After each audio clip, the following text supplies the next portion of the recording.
Welcome to the Orion Sportscast podcast, the most refreshing analysis, insight, and opinions in the world of sports. Here are your hosts, Josh Egan and Brandon Waterhouse.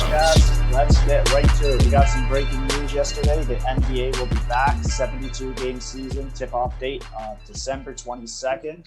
So sports will be back on December 22nd, which means we'll be getting Christmas Day games, Christmas jerseys. I believe that is the final decision. It got approved yesterday, or tentatively approved. The contract still needs to be signed. So that's some exciting news coming out of the NBA. Yeah, for sure. To go on top of that real quick, I mean, hopefully this does give the chance for those cool Christmas jerseys and cool matchups you see maybe on Christmas Day to start the season. This leads into something else related to the NBA and capacity. Do you have anything on that? Yeah, so there was some reports that some arenas are looking at having 25 to 50% capacity in the building, and that would be just using the arena suites. So we'll use Scotiabank Arena as an example, where the Raptors used to play out of, I guess. It's not looking like they'll return there. But on top of the first bowl, there's kind of like suites that surround the arena. They're very expensive, can hold up to, I think some of them can hold up to like 50 to 75 people. And they're looking at opening those for sporting events. So that would be one way where they can get people in the building and spending money and get some cash flow back into those places. It'd probably be really expensive to get in there. I believe they're only opening it up to season ticket holders, and they're kind of offering them like, look, we'll give you a discount, but you'll pick 8 games that you want to come to, and then those will be your 8. I also know that they've told season ticket holders, if you don't want to renew your tickets for this year, you won't lose your spot, because season tickets are really hard to get a hold of. So that's just kind of where the NBA is moving. I expect the NHL to follow suit pretty soon, because they're probably going to want to be starting back up. They haven't met yet, but apparently they've been in talks. So we'll see where that heads. But I think I saw something today about the NHL. Yeah, they've been talking, but nothing. Yeah. Okay. So continuing with like a short NBA news segment, I guess, just a more personal kind of soft, not necessarily soft story, but personal story. If you're a NBA like historian, if you will, if it goes back for people my age, it's a pretty long time ago, around LeBron James's rookie career start, I guess, his startup, a couple first years. He was on Cleveland with a basketball player named Delonte West. And Delonte West and LeBron James actually had a lot of highlights on the court. Like they were both, obviously LeBron James is LeBron James, but Delonte West, if you don't know, used to be a professional basketball player, very good, short, undersized player with nice handles and some passing. But I guess I won't try to mention the real juice of the story without being, because it's kind of, you know, if you don't know, there's Delonte West and LeBron James, and something to do with allegedly LeBron James's mother. And so through an altercation, I guess, after an incident between LeBron James's mother and Delonte West soon found himself homeless, out of a job, and on the streets right after his NBA career ended. Some of this was documented on like citizens' phones when they would walk by and they'd see him, what looked like to be him, on the street, very like unkept, hygienic and baggy clothes, and slurring his words. There were some videos of him asking for, or like some videos of people recording him. He was like delusional. You could kind of see he was tripping off of something, and so the point of this story today is the owner of the Dallas Mavericks, Mark Cuban. He's a very wealthy man, not only on top of owning the Dallas Mavericks, but he has a ton of investments around the world that is very positive towards his name. He is a very wealthy man, and that comes from his good-heartedness. And there's another example of that came when I guess he found the videos of Delonte West surfacing on the internet, and he saw the struggle, and he saw kind of, if you were paying attention to the comments, you know, the internet wasn't taking easy on him, and Delonte West wasn't, it wasn't in anyone's sympathies. It was what it was. There was a lot of bad jokes. But Delonte West was looking worse for wear, and if you weren't too concerned about it, he would probably have been wiped off the face of the earth due to Yeah. drugs or violence. In the next 5 years, he could have been dead. But like I said, Mark Cuban, the owner of the Dallas Mavericks, came in, saw some videos, recruited like a team almost of a couple trainers and life coaches, what it seems like. And he drove around and he picked up what seemed to be, wherever he was, he picked up Delonte West. And what Mark Cuban has taken Delonte West under his wing, provided him with some food, shelter, and even what now we've been seeing the story based off gym time, touching the basketball, back in the court, moving his muscles. And so it's very early. Mark Cuban was even quoted saying that there's a lot more ways to go. He's very fresh off of his rehab, if that's what they're doing. So Mark Cuban said he's doing positive, but there's still lots of steps to go. So this is just something great, as we always cover for the sports world, not necessarily the NBA, basketball, Mark Cuban's own publicity, but just for athletes around the world who think that there's nothing after their career and there's no way for help, because there's always someone who's always willing to give a chance. Right. Do you have any thoughts, or what do you think about this? I think it fits Mark Cuban's character, because he was quoted during the pandemic. Like, one of the first things he said when they went into lockdown was, "Well, what about like these arena workers? There's going to be something for that set up." And I believe the Dallas Mavericks were like one of the first teams to set something up, a fund for these people who are going to be out of work. That's true. That's a good memory there. That's very true. Like, so it fits his, and he's always seen on the sidelines, like joking around with kids and stuff. So he just seems like a good guy, and this story just kind of backed that up. And all the best to Delonte West, and hopefully For sure. get his life back on track there. We had an NFL game last night. We had the 49ers playing the Packers, and the story going into this game was that the 49ers had nobody playing. Like, they were missing, I think it was like 8 of their starters. They didn't have a quarterback. They had no wide receivers. But the spread on the game was still 7, was Packers by 7. And everyone's saying, like, okay, like, it's going to be the Packers pretty much versus University of Dakota here. Like, it's going to be a blowout. And it was not a close game. Final score, Packers 34, 49ers 17. Aaron Rodgers put on a show, 25 for 31, 305 yards, 4 touchdowns. He looked good, locked in, classic Aaron Rodgers. And then Nick Mullins was 22 for 35, 291 yards, 1 touchdown, 1 interception. And that was for the 49ers. But the story of this game, I think, was kind of the sub-story around it, because they did have some COVID cases and the game wasn't postponed. But when the Pats had an issue with that, their game was postponed. So there was kind of like, and the head coach of the 49ers didn't buy into it. Like, he didn't give the media any quotes on it, but it was definitely asked, like, hey, do you think your game should have been postponed? They've done this for other teams. And in my opinion, no, it shouldn't have. Like, if you have guys on your team who catch a case, then that's life now. That's why you try and put a bubble on your team and all that, right? But not much really to talk about during the game. It was a kind of a blowout, not as close as it would be. There's something about the Green Bay Packers are like scored 8 times on first possessions this year already, or 6 or 8 times or something. Yeah, like, they've scored 8 times on their opening drive, which is quite an impressive stat. So good for them. They're rolling. They're doing well. And it was just a usual football game. Nothing really to note. As we look forward to this Sunday, there is some heavy hitter games this weekend, and it's kind of capped off, and we'll finish with that one. But you have the New York Giants playing the Washington football team. That could be a kind of battle of the basement type situation. The Bears play the Titans. Lions play the Vikings. These are kind of mole games. The Seahawks play the Bills, which will be a good test for both teams. I believe both are kind of on the same record. Seahawks are 6-1, Bills are 6-2, so the Bills are going to look to keep rolling there. And then we have the Steelers and Cowboys, in which will probably, I think we can both agree, an absolute spanking. I can't really see the Cowboys competing in that game.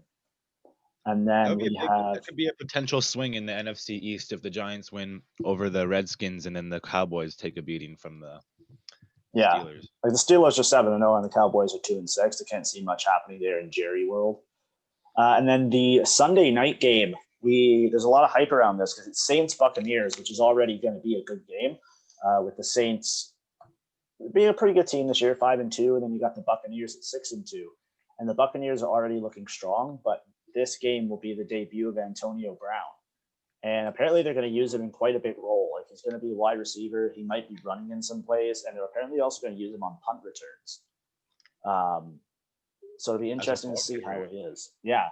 So I think they're going to be using him all over. And there was a conversation on the radio yesterday about what if this goes wrong? Like who's going to be liable for this? And everyone was saying like, it's kind of going to be Antonio Brown's fault because this was his last chance. And someone was saying that Tom Brady would take some of the hit because he was the one who wanted to bring him in. The coach of the Buccaneers didn't want to bring Antonio Brown in for obvious reasons, but I think it's interesting to see. There's some truth.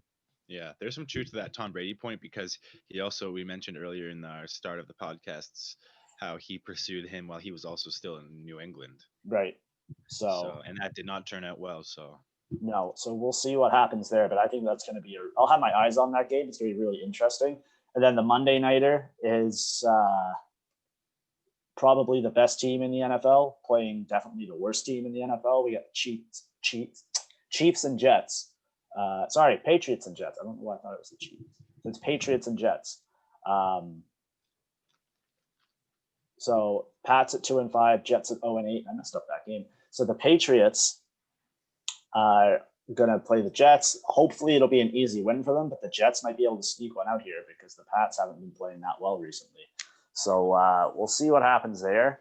Cam Newton is probably looking for a big night. He probably looked at Mahomes last week, who was through 4 or 5 touchdowns through like 450 yards. He's going, well, if he can do that, why can't I do that? The Pats need this one. They need this win.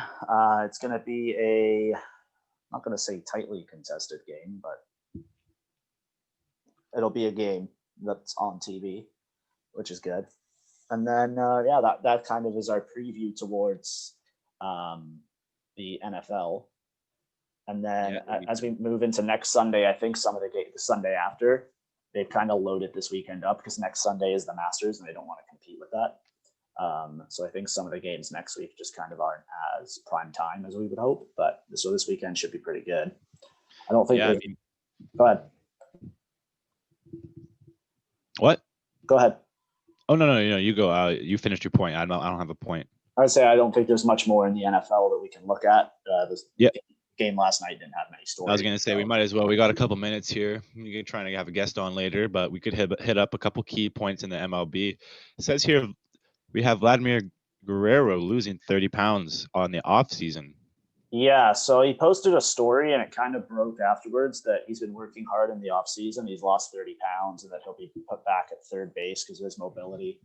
And this story kind of broke 2 days after the gun story broke. So I don't know if he's lost 30 pounds or if we would have heard about it unless it was kind of press control, because he got a lot of negative backlash for posting that picture on Instagram with him and the gun in his pocket and then not taking it down right away. And then it kind of comes out probably through his agency that leaked it to Sportsnet, who originally reported it, that he's lost 30 pounds in training. So good for him if he has, but it's just kind of a strange timing for the story. He does need to lose some weight though. I think he was playing at like 250 last year, and that your third baseman can't be doing that. That's why he was moved to first base. So we'll see. Just some interesting news if you're a Blue Jays fan. Yeah, a little Hernandez winning the Golden Glove. Or Golden Bat. He won it for his batting.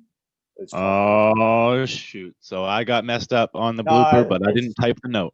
No, it's called the Golden Gloves, but he won the batting one. So just if you're a Jays fan, good for him. He had a pretty good season, had some injuries, but he was able to put out some pretty impressive numbers. I don't know if the shortened season had any effect on that, but good for him. Nice little hardware to go on his shelf, and we'll see how he can improve on that next season. It says We have a new manager, but I believe he's actually already been a manager of the former team he's returning to. Yeah, he's returning to the team. And This this would is be the Boston Red Sox. yeah, and then where'd it go? You sent it to me. Can't remember his name off the top of my head. I have it. Alex Cora. So Alex Cora, Yeah. Cora, say whatever. He's coming back to the Red Sox. I believe he left for a season because I think he got mixed up in that cheating scandal. Oh. What cheating scandal? The Astros one. There was something where they were investigating other teams too, and he kind of was involved in something. So I think that's why he left for a year. I could be wrong, but that name rings a bell, and that kind of brings back to that. Yeah, for sure. The face is very familiar too. Yeah, so he'll be coming back. I think it's just a 1-year contract, right? Or is that it looked like just a 1 year. I don't know if it was just a 1-year contract or after a 1-year absence was the text that I saw. So I'm not going to make an official confirmation on that. So, but he'll be back. So yeah, that 1-year suspension was from the cheating scandal that went on, and yeah, he'll be back behind the bench if he deserves to be. We don't really know, but yeah, that's what's happening in the world of baseball. Not much exciting. All the news tends to break after we've done recording. So yeah, lately at least this week it has. Yeah, but we are about to touch on a sport that we don't necessarily touch on too often. One of the biggest events in the whole world of it is coming up next week, as I've been informed recently. This would be the Masters, if you are not aware. And Josh has a little bit of interesting, exciting news if you want to be an interactive fan of the Masters this year. Yeah, so what Brandon and I are going to do, we're just going to do the Masters draft. It'll be a 2-person draft. So what we'll have 12 picks. You got to pick 12 golfers, and we're going to have, I think, probably round 5, and then round 12 will be special picks. So round 5, you're going to have to pick a Canadian, and then round 12, so the last pick, what we're going to do, we'll flip a coin, and then if it lands on heads, you can have the pick, and you either have to pick Tiger Woods or Phil Mickelson. So we'll do what a decision you're given. So you got to do that, and then we'll base it off. We'll come up with like some kind of point system or something, and then we are going to try this weekend. We're going to do another. We're going to do it through DraftKings, and I have up to 50 spots open, and I'll post a link down below. Are we still talking about the Masters, or have we moved on to the NFL? This one's going to be the football one. So we'll do a DraftKings one. It's going to be a $5 entry, winner take all. And what you have to do, you're going to draft a team of, I believe it's 9 players, staying under a $50,000 salary cap. And it's an NFL points-based system. So you get points for different categories. And then that will take place on Sunday. So it's only going to be the Sunday games. It won't include the Monday game. So if you're interested in that, I'll post the links down below. And the registration for that will be open till, I'll probably turn it off like 11 a.m. Sunday morning. So you have a couple of days to register for that. So hopefully this will do something. Yeah. And we'll have some feedback on it, and maybe people will be excited about it. But it's just a good way for us to start doing something in terms of the just the viewership of these things and making golf interesting to watch. Some boring NFL games fun to watch. If you guys can make your own decisions on it, you guys get more interested. Sorry, you guys get more educated through us on these topics, and you get the chance to kind of test your skills through our drafts or through some leagues. And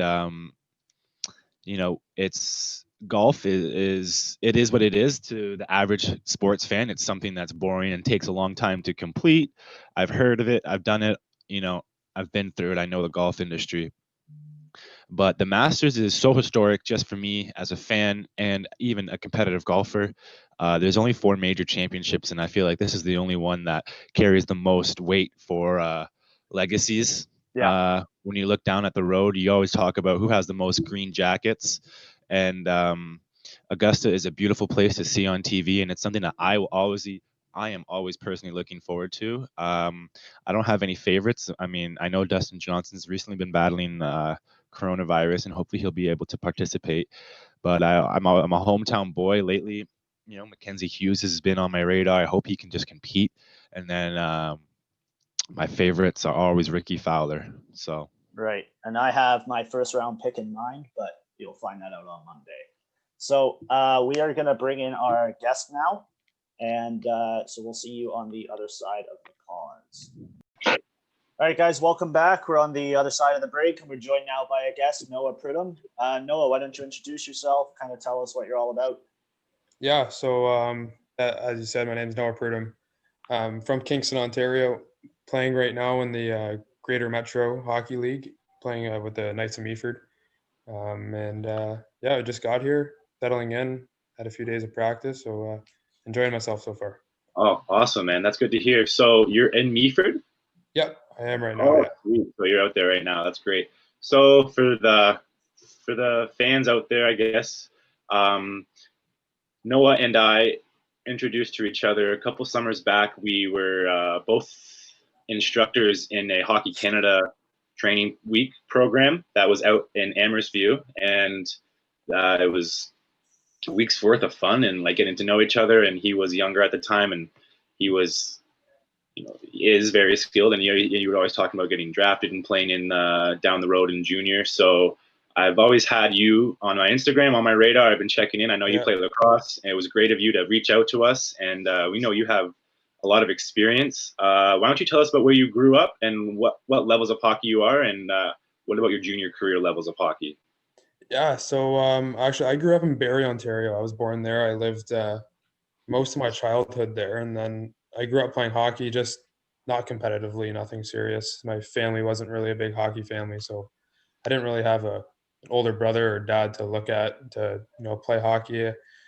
And then because of my parents' jobs, we moved to Fredericton, New Brunswick, and that's where I started to play a little bit more. Kind of was like, oh, like I can play. And then I made the AA team there. I think I was 12 or 13, and I was just like, oh, I could probably continue this. Nothing too serious. And once we found out we were getting posted to Kingston, we looked into hockey, and for some reason the tryouts are always in the spring here in Ontario compared to fall in New Brunswick. So They're crazy over here. Yeah. So I wasn't able to go to tryouts when we moved. We moved in the summer, so I missed all the AAA, AA tryouts. And the AAA coach said, no, we don't want him. And luckily enough, the AA coach with the Kingston Canadians, he was fortunate enough to say, yeah, come out to a practice. Like, we'll see, whatever. And then we'll talk to the parents if they're okay with having a seventh defenseman. And luckily enough, I was a great group of parents, great group of guys. And they let me come in as a seventh D-man. And after that, tried out for the AAA team because I was here. I made that. And Kingston, I had nothing but great words to say about them. It was an awesome time playing there, but I just felt like it was time to move on my minor midget year. I wanted to go experience something different than minor hockey. So I went and played at the Ontario Hockey Academy in Cornwall. So they play out of the U18 AAA League in Ottawa. And I had high hopes of getting drafted. It was kind of my goal since I got to Kingston was the OHL is big. Like, you live in Fredericton, New Brunswick, and you see St. John Sea Dogs in the queue, Moncton Wildcats in the queue, and they're 2-hour drives away, and you have no junior hockey close by. So it's not really something that you aim for at that young of an age of 12, 13. You just kind of see it around yourself. So once I got here, I realized, the Kingston Frontenacs, like, that's what I want to do. And so I went to the Ontario Hockey Academy, and I thought I had an awesome year, but it's just that 02 draft class was so skilled. Yeah. You have guys in the 15th round who are now NHL draft prospects. Right. That's good. That's just such a good draft. That's crazy that you kind of kept an eye on that, because it's your year. You know what I mean? As you go through. So it's interesting that you're just keeping tabs on the stats of the kids who were drafted in that year. Yeah, and I always had it in the back of my head, right? Like, I was like, oh, I think I'm better than him, but someone else doesn't think that. So I kind of had that as kind of lit a fire under my butt to kind of get going. And so leading off of that, we've been talking about it before we got on the air, but hearing your story now, which I never really understood before, you've been through a lot of different provinces, even of just hockey and experiences and culture. And so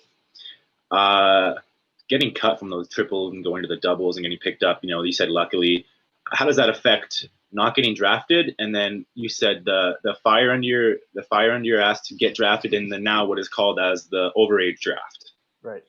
Yeah. So I mean, it's hard not getting drafted. Obviously, like it's what you look forward to, and I knew about the major midget draft, so I wasn't overly worried about it. I knew that okay, there's still 3 more rounds. I have a good year playing major midget, so I thought maybe I can come back from the Ontario Hockey Academy, kind of readjust, live at home again, be myself, go to school, hang out with my buddies, just live my life, but still be playing major midget hockey. And I thought that was best for me than jumping into a junior roster right away at 16. I wanted to play.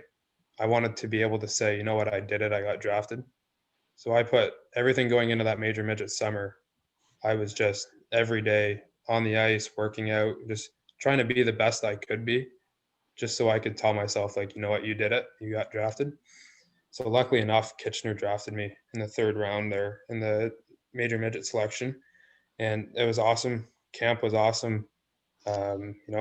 Just being there for 2 weeks, like you meet all the guys. I heard a lot about it.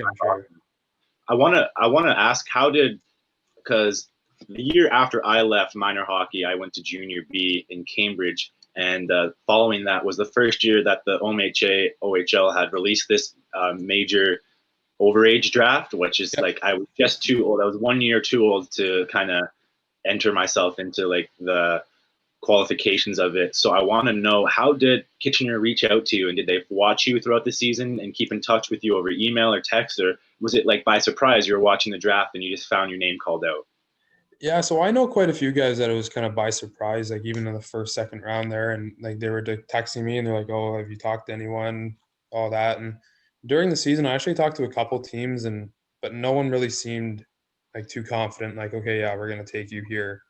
And like no one really let me know. So it was kind of just like went in free for all, not really knowing where I was going. But I remember that a couple days before the draft, Kitchener had gave me a phone call, and they were just kind of asking about who I was, what I think I bring to the rink and onto the ice. And they didn't seem overly worried. They weren't, they were questioning me, obviously, because it's the major midget draft. You really.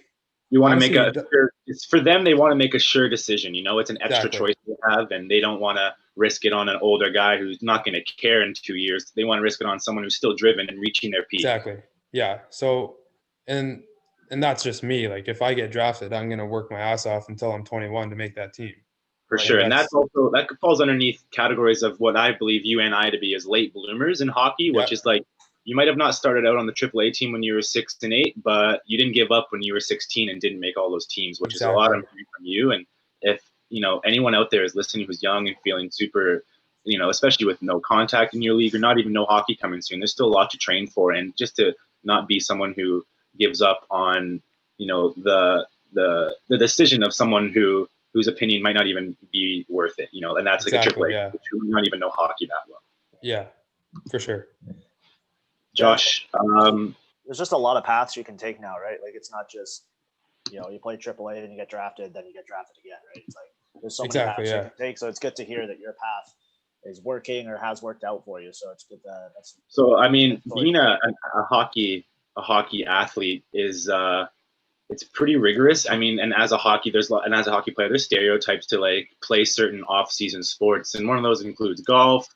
But one hockey predominantly run sport in the off season is lacrosse, and you and I both have played it. You've played it at exceptional levels, both in and outdoor. Can you tell us about what it's like being a competitive lacrosse player and where you've played? Yeah, I mean, lacrosse is really different. I mean, it's definitely not as big as hockey. On this channel, this is our first kind of someone who knows something about the competitive realm of this, and this is great. So sorry, keep going. Yeah, so like I said, it's a lot different. Obviously, throughout Kingston, the Tyne-Niagara Mohawk territory, Ottawa, that eastern side of Ontario, it's really developed as a lacrosse community. Every summer, you see teams getting better, teams winning championships. And when I first moved to Ontario, I was never really a huge athlete. I never played soccer in the summer when I was 5 and 6. You know what I mean? Like with your grade 1 friends, or I was always just playing wall ball against the wall with some of the guys. And I moved to Kingston, and my neighbor had an old lacrosse stick that his grandfather had built, and they were moving, and he didn't want it anymore, so he gave it to us. And my mom was like, "Oh, well, maybe if you wanted to play lacrosse instead of hockey, you could try that." And it was midsummer when we moved to Kingston, so my mom signed me up. I was really late for sign up in lacrosse. Yeah. But in Kingston, it wasn't blooming as much as Ottawa or anything, so they're still looking for people to just play house league. And I picked up a lacrosse stick, and I fell in love with it. It was awesome, and still How to old were this you day. when you joined your first league? 13, 14, Yeah. 14 years old. That's awesome. And then, yeah, so all I wanted to do that summer was play lacrosse. And my mom even said, like, because I still at that point, I wasn't too competitive about hockey. I was like, oh, well, maybe if I'm good at lacrosse, I'll play lacrosse instead. Yeah. But luckily enough, the seasons work out that you can still play hockey and then still go play junior lacrosse. For sure. So, and then the following year, I played for the Kingston Crossfire. It's like the competitive team in Kingston. They're always looking for people to play. So I said, why not? I'll play. And surprisingly enough, I had a really good season, and I picked it up really quick. I was playing with some guys that right now are at one of the best prep schools in Canada, the Hill Academy. And they taught me so much. I became really good friends with them. And so the following year, I played again for Kingston. I was 15 years old. And we ended up, we didn't do too well, but like that's when I really fell in love with lacrosse. I was like, this is so much fun. Yeah. So similar to hockey that I'm Very with all the similar. guys on the team all the time. You're always practicing. You're always having a good laugh. It's almost like the same kind of culture, especially in the dressing room. And so luckily enough, my 16-year-old year, so my first eligible year of junior lacrosse, Tynanega Thunder reached out to me and said, hey, do you want to play junior lacrosse? I said, yeah, why not? Right? Like I was still playing minor hockey. Whatever, right? Summertime, no hockey, just play lacrosse. And that was the best year of my life.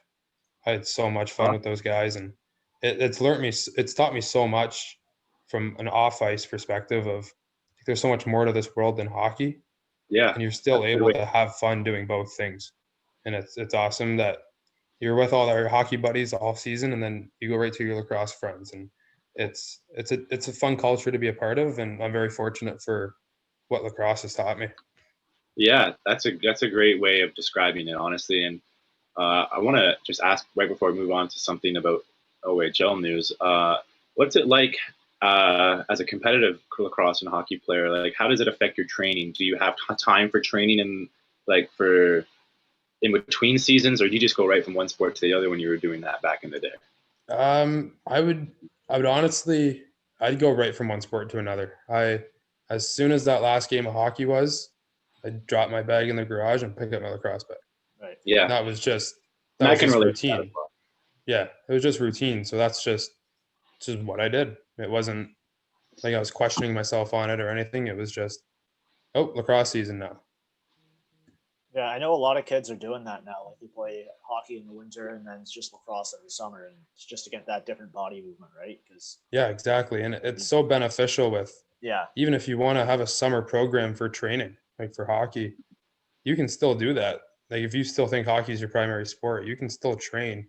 It's the same training for hockey and lacrosse. It's very speed similar. And power. It's speed and power is what it is. Right. So we're going to move back over to hockey, and we have the OHL is supposed to come back February 4th. Yep. And right now they're going to be playing with no hitting. And we just heard word, I think it was yesterday, the OJHL is coming back in the new year. Hopefully other leagues are to follow, but we don't know about their hitting rule yet. I can't imagine they'll be allowed to hit if the main junior league in Ontario isn't allowed. So what do you think about this, no hitting thing? It's not even a no. How does it affect your play style? And how do you think it would affect someone else's play style? Me personally, it affects my playing style 100%. Yeah. I wouldn't be able to play without using my size and my weight to my advantage. I can't play a game and not try and run the rails off a kid. You know what I mean? I'm the kind of guy that goes into the corner. I bang bodies. I just get the puck out. For some guys, I think it's going to be very beneficial for them. You see guys that they put up 14 points their second year in the OHL, but they're one of the most skilled players you've seen. They just can't handle the physicality yet. They're not big enough. They're not strong enough. So I think some guys it's really going to piss off, but some guys it's Merry Christmas, have fun.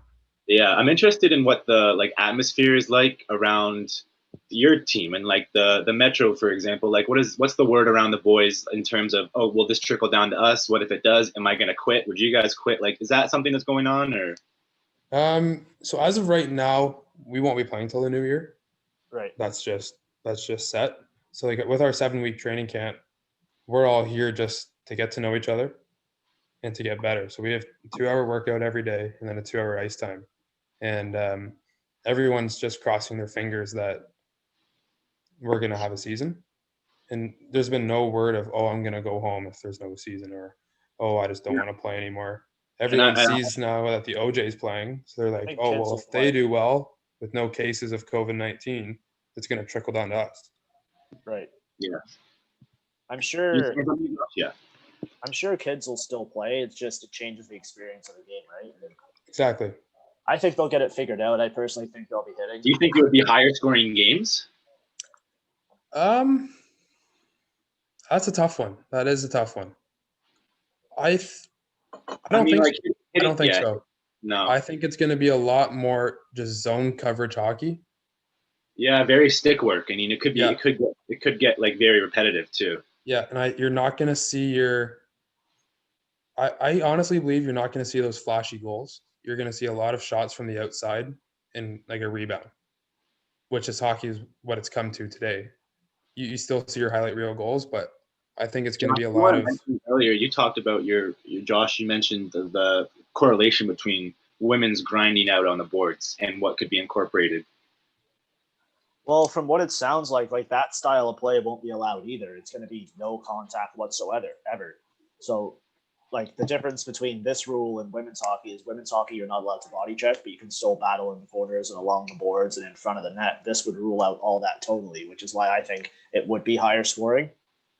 Because you could just have a winger fly by a flat-footed defenseman and he just literally can't do anything to stop him. Yeah, if you're a flat-footed defenseman who relies on touching body, you're going to be just left. Right. Exactly. So, and you're going to see an increase in shots too, because it's going to be easier to get into the dirty areas. I don't know. I can see this dragging out until like 2 weeks before puck drop, and then they make a decision that they're allowed to hit. But it's going to affect how teams' training camps take place. It's going to affect how players train too.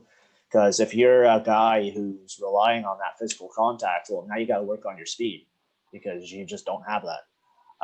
So it's they'll get it figured out. I think it's going to be. That's actually a really good point there, Josh. I've been following Noah on his Instagram as well. He's been posting some videos of himself working out and training I've seen. And you mentioned changing your training program potentially. Noah, I want to know if you heard the news or if you're expecting the news of no hitting. And if when you were training, did you go from bulking to slimming down and going for speed, or does it not matter? You're just trying to bulk just to be a bulky person in general, or what's your training program and does hitting have an effect on it?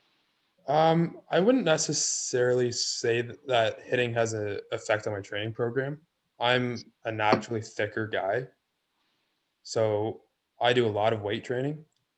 But other than that, I don't think that with hitting being in the game or not, I'm going to change my program. My program is speed, strength, and power. We cover all three things every week, and then cardio, obviously. Yeah. So if hitting was in the game this year, not in the game this year, I wouldn't have changed a thing in my workout program. That's very good. That's a good way of answering that question because, NHL isn't going to take a no-hitting adaptation. So if you're trying to go somewhere professionally, why would you practice, regimes that aren't going to get you there? We've covered on this podcast before, I don't know if you're too familiar on the Mitchell Miller story. No, I don't believe so, no. Josh. Yeah, he was drafted in the 4th round this year by the Arizona Coyotes. And then it came out that he had previously I think he was like 16. No, he was 13, 14 when this happened. He was bullying a African-American disabled boy and making him do some stuff that's not cool. I'll send you something over Instagram later, Noah. Yeah, it was We'll is this the into it. guy who got his like Arizona drafted him? So He announced his draft rights, and so like they cut him. Okay. See, I didn't know the story behind it. I just thought Arizona got rid of this kid. The name isn't really does the story justice because it's just a name. But this is the story. Okay. Yeah, so he got his draft rights renounced. University got cut from UMD or the UND. Yeah, University of North Dakota. Took kicked him out pretty much. So now he's playing over in the KHL. So he went overseas and plays in the KHL. SKA St. Petersburg. Where the team where Datsuk used to play, and Bill Peters is coaching that team. And there's a guy named Bill Peters. He used to be the coach of the Flames, and he kind of got pushed away, exiled from the NHL because he said racist remarks to a player and a team, like Akeem Aliu, or I was a similar player to that. Yeah. Yes. And so Bill Peters, the former coach, he would know him by face. He would come into the dressing room and say, stop playing that type of music. And the type of music I'm referring to is, rap and hip hop and stuff like that, referring to the cultured players on the team. So he just got completely, out of the NHL. We didn't want anything to do with him. And, we don't want anything to do with Mitchell Miller. And he finds his way onto the same team, in Russia. So across the world. And it's just a matter of how we were talking, just hockey talks, right, Josh? Right. Sorry, one sec. Yeah, it was a shame to see that story. And we all know, we've all been in the hockey culture and the change rooms and stuff, and we know it's not all like that. 99% of the time it's been a positive experience, and we barely see that. I personally never saw anything happen on the teams I was on, but I've heard of stuff happening in the leagues I was playing in, and it's just, we need to get that out of the game. So for sure, to hear that story was discouraging. Yeah, I just wanted, it was kind of just a knowledge point to bring up on the currency of today's NHL and hockey. But I just wanted to talk to you because through listening to some of your stories here, I've heard, just the traveling and experience of where you've been and played. And I want to know if, you're a very journeyman hockey player, and if, down the line, if North American hockey isn't working, or even lacrosse, do you see yourself, ever traveling outside of Canada to do a sport or to pursue anything? I do, yeah.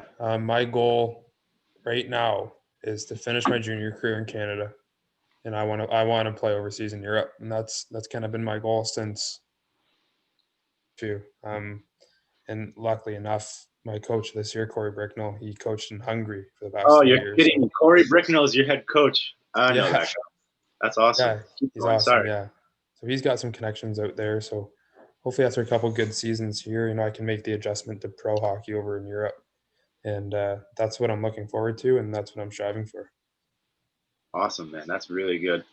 Just wrapping up here, man. We're really excited to have you here. And I want to thank you on camera for reaching out to us, and me in particular to wanting to come on. We appreciate that. And we encourage that for our podcast viewers. If you guys have stories you want to tell, and honestly, just one thing before Josh writes us off is, what do you have, Noah, that is, what do you have to say for, I know it's very powerful and, might be bigger than you of a message, but what are your thoughts for young kids who might have not pursued their first dream, and how they can keep going after they haven't been drafted, for example?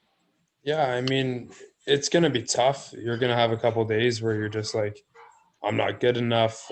Maybe I shouldn't do this anymore. But if it's truly something that you want, you're going to put in the extra work and work harder than everyone else to be the best you can. And there are so many different avenues, even just in Ontario, so many avenues that you can take to get to the best level of whatever sport you're doing or anything that you are doing. So just stay clean-nosed, stay out of all the bullshit, and just keep your head on a straight road, and eventually you'll get there. Thank you so much. That's awesome, Josh. What do you have to say? What's your NHL team? I'm a Montreal Canadiens fan. All right, we're going to hang up now. I'll talk to you later. Oh, I think we planned that. All right. Thanks for coming on, Noah. Thanks, guys. See ya.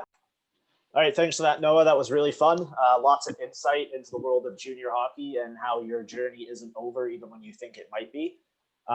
We love having guests on, hearing their stories. We've had some really great guests.